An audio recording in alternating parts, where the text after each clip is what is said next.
Halo Literate People, ketemu lagi di ITB Pre-Show barengan saya Wengki Wiradi yang kali ini sudah memasuki episode ke-24. Kali ini spesial nih karena ITB Pre-Show sudah kedatangan seorang mahasiswi yang kemarin baru menyelesaikan konsernya di ISO Annual Konser ke-14 gitu ya. Dengan mengambil tema anime sih, cuman saya lupa judulnya, nanti mungkin kita langsung tanya aja. Jadi kita udah kedatangan Angelika Anjani atau biasa kita panggil Enji. Halo Enji, Halo apa kabar? Kak, baik Kak. Jadi Literate People di Rumah, Enji ini merupakan seorang ketua dari ITB Student Orchestra ya, betul ya? Betul. Mungkin ada Literate People di rumah yang nggak tahu, mungkin di luar circle ITB gitu ya. Mungkin ada yang mempertanyakan, apa sih ITB Student Orchestra tuh gitu. Mungkin bisa dijelaskan sama Enji.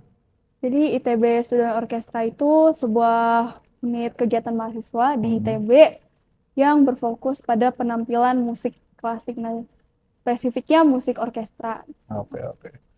Itu dari tahun berapa tuh? Dari Tahu nggak? tahun 2005 didirikan. 2005 Iya, didirikannya gitu. Dan dari awal memang diproyeksikan untuk terus menggelar pertunjukan gitu ya. iya setiap tahunnya. Oke, oke. Nah, sampai akhirnya Enji nih terpilih sebagai ketua ITB Student Orchestra gitu ya. Nah, itu gimana akhirnya bisa terpilih? Terus ada apa sih bedanya gitu ketika akhirnya Enji sekarang jadi ketua ISO sama sebelumnya masih jadi anggota biasa gitu? Ada beda apa, begitu masuk ITB Student Orchestra langsung jadi ketua gitu Oh, atau enggak gimana? dong. Kalau gimana terpilihnya, ya layaknya organisasi pada biasanya, ya kita Hmm. mengadakan proses pemilihan umum. Hmm. Terus nanti ada semacam audiensi, kayak untuk visinya apa, untuk proker-prokernya apa, Hmm. dan nanti akan diadakan voting Hmm. dari anggota ISO-nya sendiri. Dan waktu itu ada beberapa kandidat tuh yang jadi calon ketua Nah, waktu ISO. itu calon tunggal. Oh, calon Iya, tunggal. Ya berarti memang nggak ada saingan ya. iya. Dari kapan Enji menjabat sebagai ketua Baru ISO? 4 bulan. Baru 4 bulan. Iya. Baru 4 bulan dan sudah apa dihadapkan dengan tanggung jawab menggelar konser ya. Tapi gimana nih perbedaannya ketika akhirnya Enji sekarang jadi ketua? Ya mungkin yang namanya ketua ya, mau nggak mau dihadapkan pada tanda kutip beban mau dibawa kemana nih ISO nih, atau programnya mau bikin apa nih gitu ya. Apa sih tantangannya gitu kalau ketika Enji jadi anggota kan ya cuman aja gitu ya, gabung-gabung aja. Tapi ketika jadi anggota jadi ketua, mungkin bebannya lebih lebih terasa berat karena Enji harus jadi nahkoda nih, harus membawa kemana nih ISO. Nah, ada hal kayak gitunya nggak yang bikin berat atau gimana, beban? Mungkin kalau perbedaan utamanya itu lebih ke em, aku perlu banyak manajemen Hmm. hal baru yang di ISO yang aku baru tahu gitu. Hmm. Dan aku ternyata semua kalau perbedaan utamanya tuh eh jadi tahu lebih banyak soal ISO menurutku Oke, oke. dibanding waktu aku masih jadi anggota biasa dan sekarang jadi ketua. Kan kalau misalnya ada apa-apa pasti kasih taunya ke aku dulu gitu. Hmm. Nah, terus kalau buat tantangan yang lainnya itu pastinya yang pertama itu yang pemindahan tekre yang kemarin. Hmm. Karena kebetulan itu pemindahannya waktu aku baru baru banget naik, baru kayak Hmm. beberapa hari langsung harus ngurusin itu gitu. Oke, oke. Nah, terus kalau buat perencanaan prokernya itu sempat kesulitan juga, apalagi karena kita timelinenya bentrok sama konser kan. Jadi kayak gimana Oke. cara mengalokasikan waktu buat proker aku sama gimana cara buat mengalokasikan waktu buat latihan konser, persiapan konser. Jadi proker jalan, konser jalan Iya, gitu ya. itu Nah. itu lumayan susah waktu itu. Tapi untungnya kayak ada beberapa yang masih bisa dikompromiin antara kegiatannya gitu. Paling kalau yang lainnya yang aku nggak nyangka itu kalau jadi ketua jadi banyak keputusan yang nunggu aku gitu. Iya, oke, Iya, iya, harus iya. mikirin semua bidangnya lah gitu. Oke, Kayak oke, oke. semua beberapa bidang tergantung sama aku gitu. Oke, oke. Nah, tapi kita kan kenal Enji ini sebagai bagian dari ITB Student Orchestra gitu ya. Kalau dari fakultas ITB-nya sendiri, Enji itu dari fakultas apa ya? Aku dari Fakultas FTSL, Sipil ya. iya jurusan Teknik Sipil. Oke, oke. Jadi tinggal nyebrang aja nih Little People ke sini. Oke, jadi sebelum jauh nih ngomongin soal konser gitu ya, pengen tahu dulu soal apa? Awal mulanya Angie punya ketertarikan dengan musik nih, dari kapan gitu? Apakah udah langsung ke orkestra atau belajar musik yang lain dulu nih? Kebetulan kalau dari awal banget ya, Hmm. aku tuh pertama kali belajar gitar klasik pas kelas 3 SD.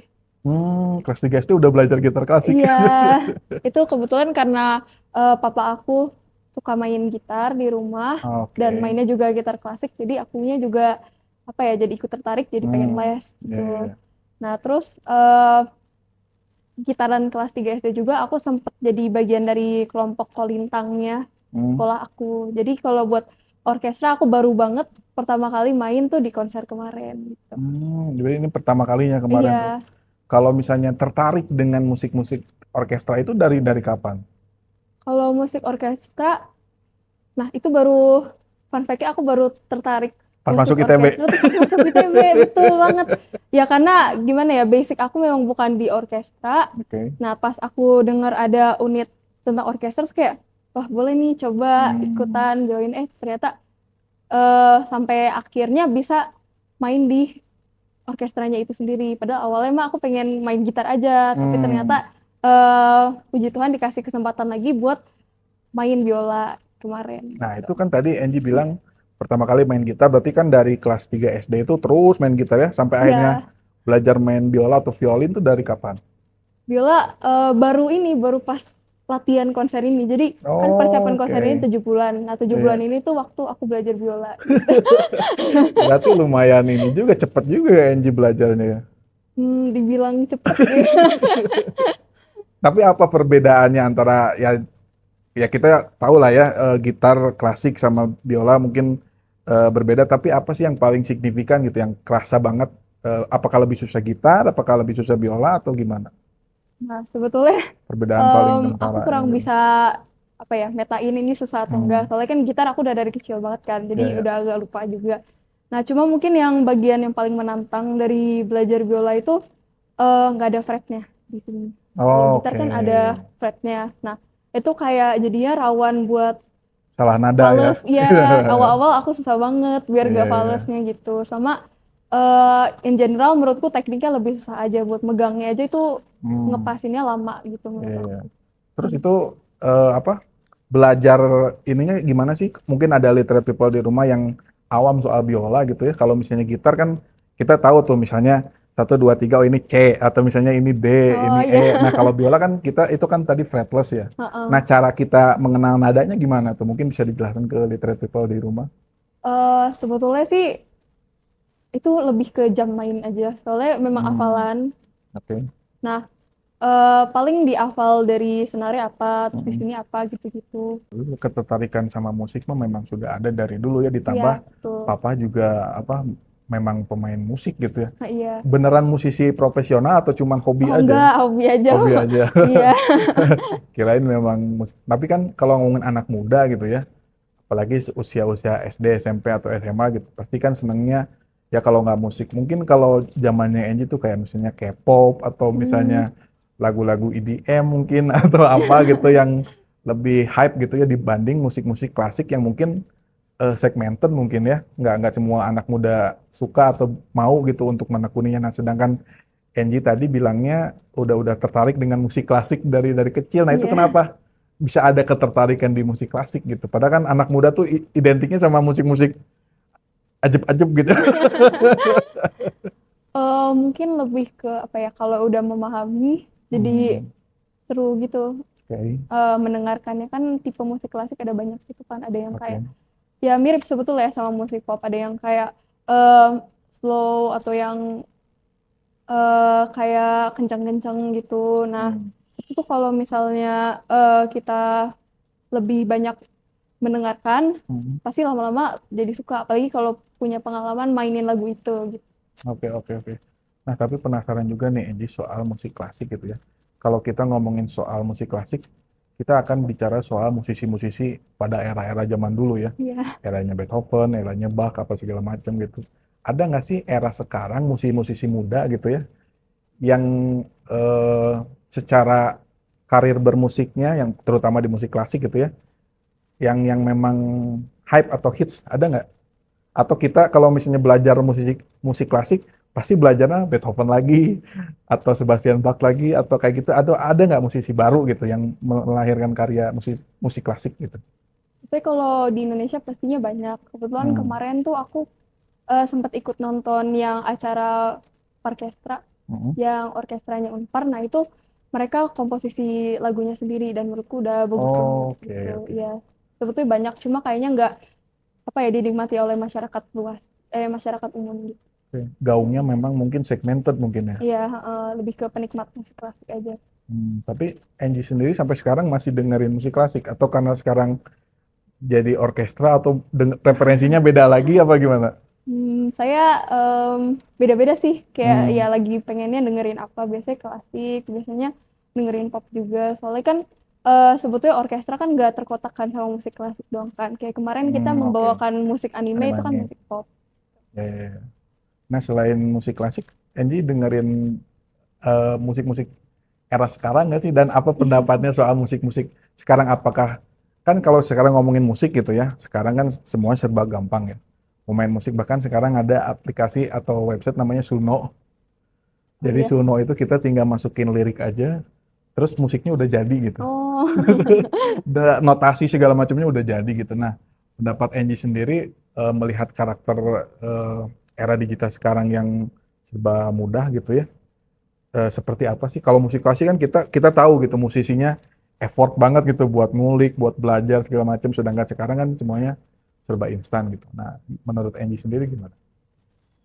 Mungkin kalau misalnya yang serba instan gitu, sekarang jadi susah buat nemuin musik yang bener-bener apa ya, dibuat dari nol gitu ya, Mas. Soalnya kan Iya. kalau kayak misalnya kita ambil contoh musik K-pop juga itu banyak ngambil sampling dari Ya. musik-musik yang lama gitu Hmm. kan. Nah, Ya, jadi ya. mungkin jadi agak sedih karena jadi apa ya, kurang sering adanya musik yang bener-bener baru banget gitu. Oke, oke, oke. Nah, tadi kan kita udah ngobrolin soal latar belakang Angie nih yang ternyata memang sudah memainkan musik klasik dan gitar gitu ya, khususnya instrumen gitar dari kelas 3 SD gitu. Sampai akhirnya Angie untuk pertama kalinya merasakan konser orkestra di ITB ini gitu ya. Pengen tahu dong soal konser dan tema anime yang kemarin digelar gitu ya di ITB Student Orchestra annual konser. Kenapa memilih tema itu gitu? Apakah benar yang orang bilang kalau ITB itu ya gudangnya wibu katanya? Bener nggak itu? Boleh boleh kasih pendapatnya tuh. Nah, jadi itu yang nentuin temanya kan sebenarnya music director. Kalau aku yang Hmm, aku denger sih, para music director pengen eh membuat mahasiswa, terus kayak ya golongan muda untuk jadi target audiensnya kan. Nah, makanya kita oke, mencari tema yang cocok sama golongan muda, yang kebetulan adalah anime. oke. Nah, selain itu kita merasa kalau ada beberapa lagu anime yang sebetulnya bagus banget, tapi jarang buat dikeluarin di Hmm, lagu-lagu seperti orkestra gitu. Nah, hmm, makanya kita pengen lagu ini bisa dapat exposure ke audiens yang luas. Terus kayak bisa jadi anime ya karena sejauh ini konser orkestra yang bertemakan anime tuh sukses besar kan. Kalau misalnya oke, oke. suka lihat war tiketnya orkestra-orkestra lain tuh cepet banget abisnya kalau anime Hmm, gitu. ya, ya. Tapi sebelumnya Angie memperhatikan nggak sih lagu-lagu anime atau punya ketertarikan dengan lagu-lagu anime Oh itu ya nggak? punya. Ya. Apa? Mungkin ada favoritnya gitu? Oh yang di playlist kita. Eh, ada Kalau nggak? yang kemarin dimainin di orkestra, Hmm. favorit aku tuh lagunya yang AOT Medley. Titan ya? Iya, Attack on Hmm. Titan. Attack on Titan. Oh. Soalnya kayak lagunya berubah-berubah gitu kan. Awalnya Hmm. kayak serem gitu ya, Ya. suaranya kenceng, terus lama-lama jadi lembut, terus Hmm. agak sedih. Bahkan aku denger audiensnya banyak yang nangis gitu. Berarti cukup berhasil lah ya Iya. dibawakan pas bawain Attack on Titan itu. Tapi kalau di luar playlist itu gitu yang jadi favorit Angie mungkin sebelumnya udah memperhatikan lagu-lagu tema anime gitu ada nggak? Lagu Kalau di apa gitu? luar playlist ya, oh, aku suka lagu-lagu dari One Piece sih. One Piece, Iya, oke. Dan ngikutin One Piece juga. iya ngikutin. Nah itu kan tadi soal apa, lagu-lagu favorit gitu ya, baik itu yang ada di playlist kemarin konser sama favoritnya Angie sendiri. Sekarang ada nggak sih lagu anime yang paling seru atau paling menantang buat dimainkan gitu, khususnya pas di konser kemarin gitu? Kalau buat yang paling menantang menurutku pastinya Fountain ya. Konten. Iya, Oke. dan kayak setelah ngobrol sama pemain-pemain yang lain juga itu termasuk lagu yang paling susah di semua alat Hmm. musik gitu. Dan sempat diubah beberapa kali partitunya Aransemennya. ya buat Oke. menyesuaikan sama kemampuan kita, dan akhirnya ya hasil akhirnya yang kemarin kita pertunjukkan gitu. Oke, oke, oke. Nah, terus latihannya sendiri ada cerita menarik nggak sih selama latihan gitu? Atau ada yang sampai nangis-nangis gitu kayak susah banget. Ada Itu saya cerita-cerita kayak kali ya. gitu? Kalau buat latihannya kita paling sering tuh di Selasar GKUB Hmm, di kampus. Itu tuh biasanya kan kita kemarin tuh sempat ada pemindahan sekretariat kan oke. dari lantai bawah, lantai paling bawah Cebar jadi yang di atasnya. Hmm, Nah, jadi buat latihannya kita udah nggak bisa pakai di sekretariat itu karena kecil. Jadi kita untuk latihannya di Sasar GKUB. Nah, selama latihan itu kita harus bawa-bawain barang. Jadi dari lantai basementnya CC Barat ke GKUB jauh ya, banget kan itu. Sedangkan kita barangnya tuh ada yang kayak kontrabas keyboard, gitu ya ya, yang kontrabas, gede-gede. keyboard, terus amfi terus drum juga gitu kan. Iya, Jadi iya. kayak jadi sempet chaos di situnya sih kayak Oke.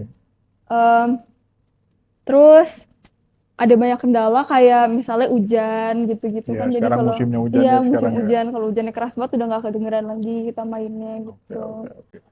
Terus ada beberapa MD yang sebetulnya tuh mereka udah kerja di Jakarta, Hmm. dan ada beberapa konduktornya juga udah kerja di Oh, Jakarta berarti gitu udah ya. alumni ya? Iya, iya. Jadi mereka bolak-balik ke sini Oke. buat bantu kita Nah, itu melatih. menarik ketika ada yang kemarin tuh kalau kemarin nggak salah info gitu ya, kemarin tuh total ada sekitar 70 musisi yang terlibat ya, yang Hmm. di apa konser yang kemarin gitu, Heeh. yang ISO annual konser yang ke-14 itu. Nah, itu semuanya tuh anak ITBK atau satu angkatan kah atau beda-beda atau tadi bahkan ada alumni juga katanya. Heeh. Nah, itu gimana tuh prosesnya untuk pemilihan orang-orang yang terlibat di acara konser kemarin gitu? Nah, sebetulnya kalau buat yang player dari ISO-nya sendiri, Mm-mm. itu kita ada open recruitment-nya. Terus Oke. nanti disuruh kirim apa video, semacam video kayak udah cukup oke belum buat ikut konser ini gitu. Nah, terus bakal Oke. dipantau terus ke perkembangannya. Hmm. Nah, sedangkan kalau buat yang player alumni, player yang dari masyarakat umum, itu kebanyakan dari kenalan aja sih. Oke, oke. Iya, Nah, yang acara ISO annual konser kemarin itu kan acara gedenya lah ya, big bang-nya lah ya. iya. Nah, tapi sebenarnya dari ITB Student Orchestra sendiri, ada nggak sih acara-acara reguler misalnya per bulan kah, atau per 2 bulan kah, atau memang hanya per tahun aja, atau seperti apa? Kalau kita tuh biasanya banyak sih sebetulnya Hmm. acaranya. Kita ada acara penerimaan anggota baru, dan Mhm. biasanya ada mini konsernya Itu juga. biasanya di bulan apa tuh? Penerimaan anggota baru Sekarang sampai sekarang. ya kurang lebih semester depan lah. Ah, oke. Terus ada event apa lagi? Cara apa lagi? Biasanya kita ini sebetulnya kebanyakan acaranya buat anak ISO aja. Kayak misalnya Hmm. kita suka ngadain studi banding sama unit lain atau Hmm. sama unit orkestra di universitas lain gitu, Oke. sebagai bentuk apa ya, saling belajar gitulah Pak. Eh, Terus kita ada acara-acara kekeluargaan kayak hmm. misalnya acara buka bersama, Oke. acara eh, syukuran wisuda. Iya. Nah, yang sepengamatan Enji gitu ya, di Indonesia sendiri mungkin ada beberapa atau misalnya di Bandung kali ya, Bandung atau Jakarta atau mungkin di Indonesia yang mungkin pernah didatengin sama Enji soal unit orkestra di universitas lain gitu ya. Nah, Enji sendiri melihat ekosistem itu tuh seperti apa gitu? Apa memang setiap universitas juga ada unit itunya atau Hmm. gimana?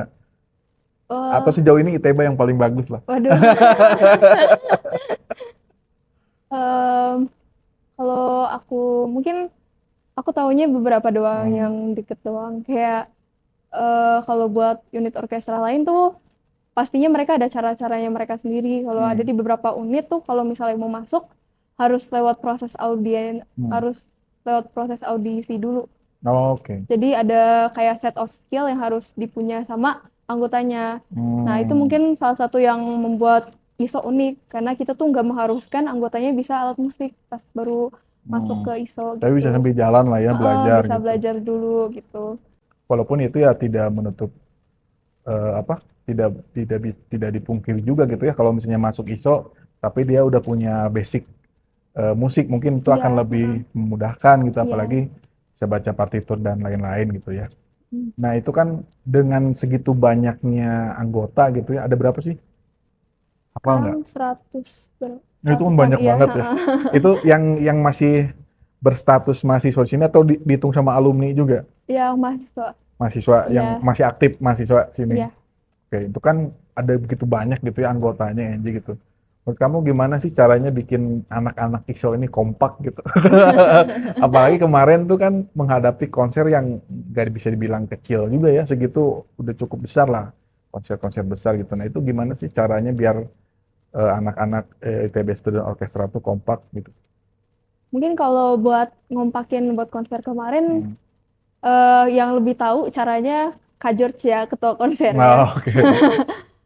Tapi pastinya ya walaupun ada sebanyak itu orang, Hmm, kita yakin kalau kita semua tuh punya dari latar belakang berbeda, tapi kita semua punya satu tujuan buat ISO oke. gitu. Untuk ya membawa nama baik ISO lah dan menyukseskan konser ini. Jadi ya pasti kalau harus memanage orang sebanyak itu pastinya banyak masalah.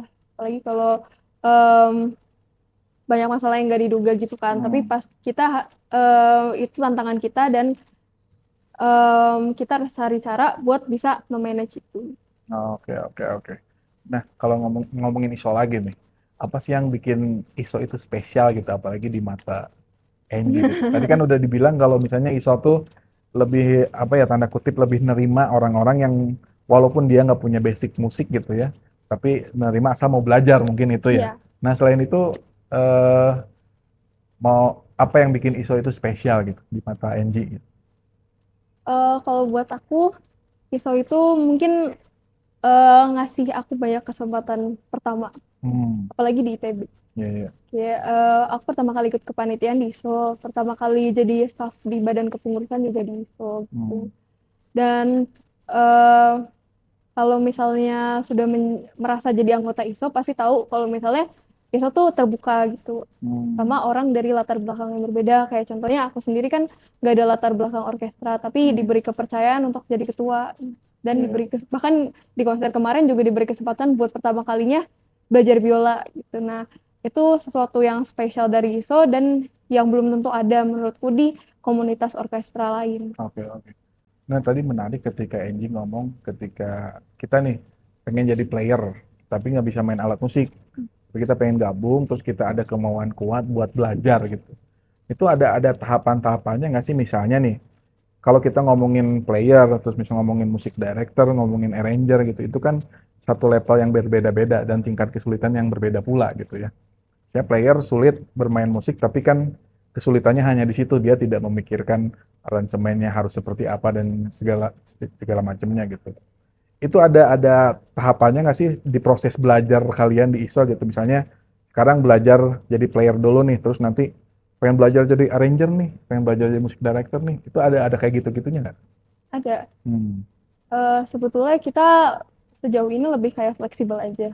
Kayak hmm, belajar dari yang udah bisa oke. kebanyakan. Jadi kalau misalnya contohnya aku mau belajar biola ya aku mengontak yang udah bisa gitu. Hmm, Tapi untuk kepengurusan yang selanjutnya ada sempat inisiasi buat mengadakan tutor rutin.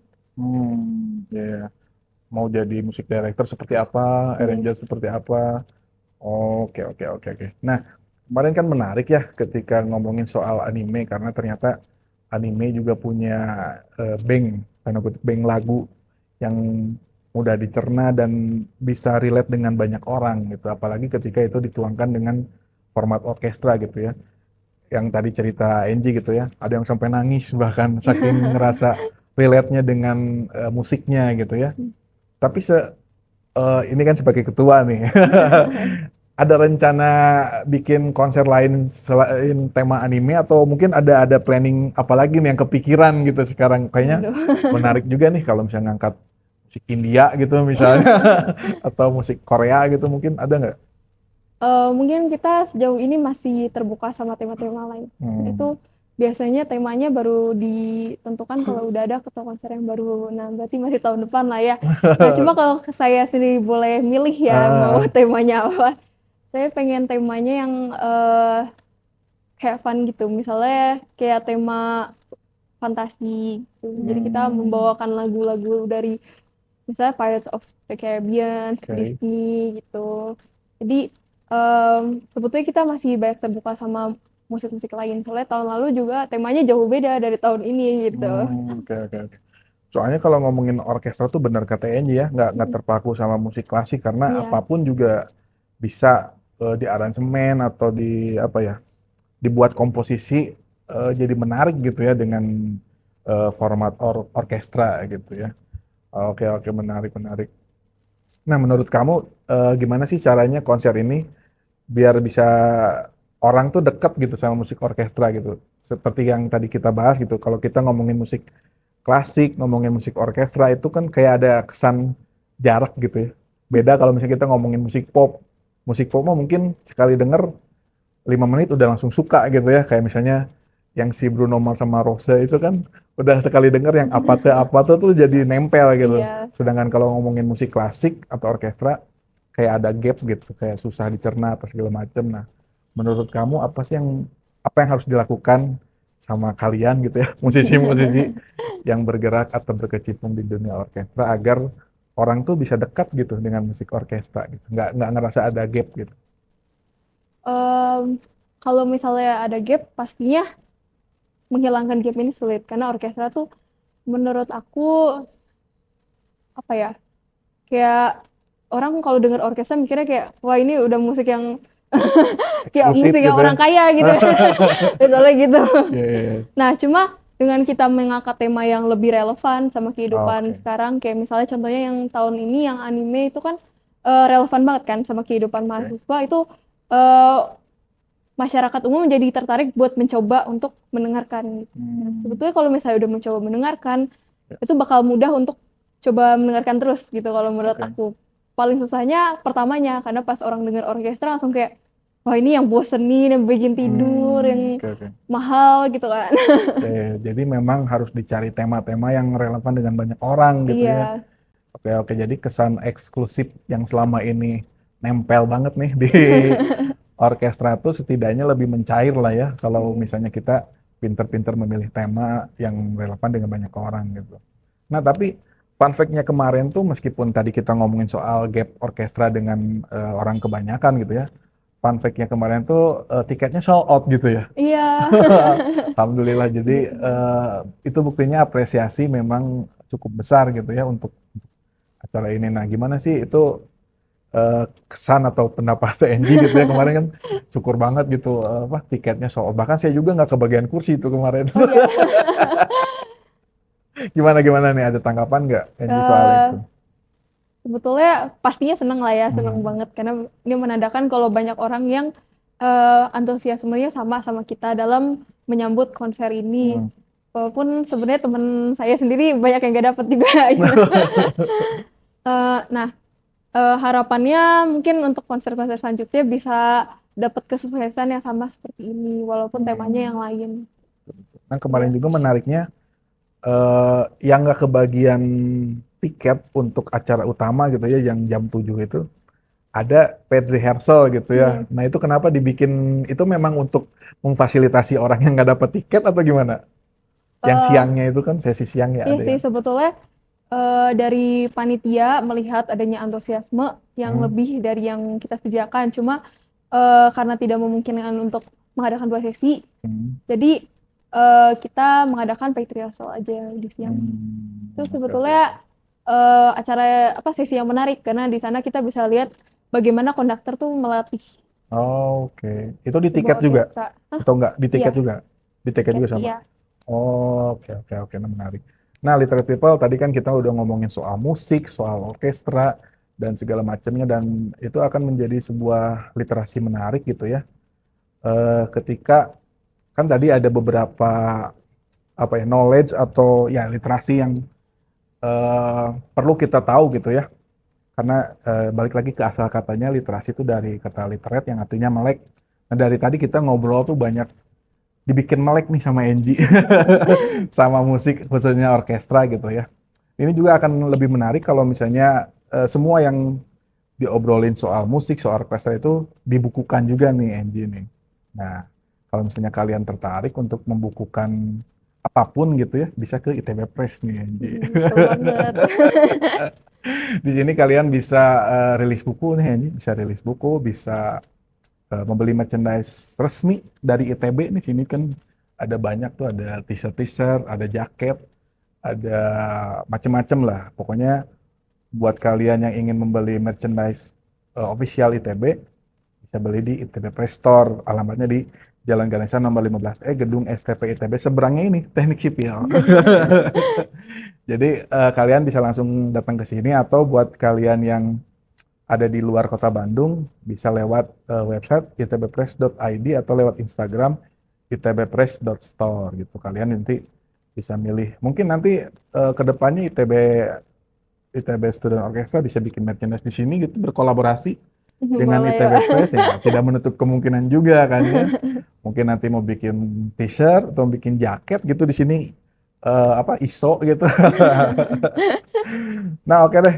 Angie, dari tadi kita ngobrol, mungkin ada yang ingin disampaikan oleh Angie untuk literate people di rumah soal ISO, soal apapun lah gitu. Silakan. Oke, mungkin sebetulnya yang dijelasin semua sebelumnya udah kurang lebih ISO. Nah, mungkin yang aku pengen tambahin kalau misalnya kalian kepo buat acara-acara ISO tuh ngapain aja sih? Bisa Hmm. banget nih follow IG ITB Orkestra. Nah, di situ bakal banyak meliput acara-acara kita selama menjadi sebuah UKM di ITB. Oke, oke. Kalau misalnya IG satu lagi yang ISO annual concert-nya, itu berarti aktifnya setahun sekali. Iya, setahun sekali. Kalau mau yang aktif terus berarti ITB Orkestra. Oke, oke. Tapi itu masih di bawah kepengurusan ITB Student Orchestra kan? Iya, Yang ISO itu adminnya beda nggak? Apa sama? adminnya beda. Adminnya beda. Berarti admin satu lagi enak tuh, cuma setahun sekali. Iya, Maksudnya oke deh. Literate People di rumah, terima kasih sudah menyaksikan obrolan dengan Ketua ITB Student Orchestra, Angie, Angelika Anjani, atau bisa dipanggil Angie gitu ya. ya, Terima kasih Angie sekali lagi makasih Kak. untuk waktunya. Mudah-mudahan nanti ada kesempatan buat ITB Press meliput lagi nih acara ISO Amin. Annual Konser yang ke-15 berarti. Sampai ketemu lagi.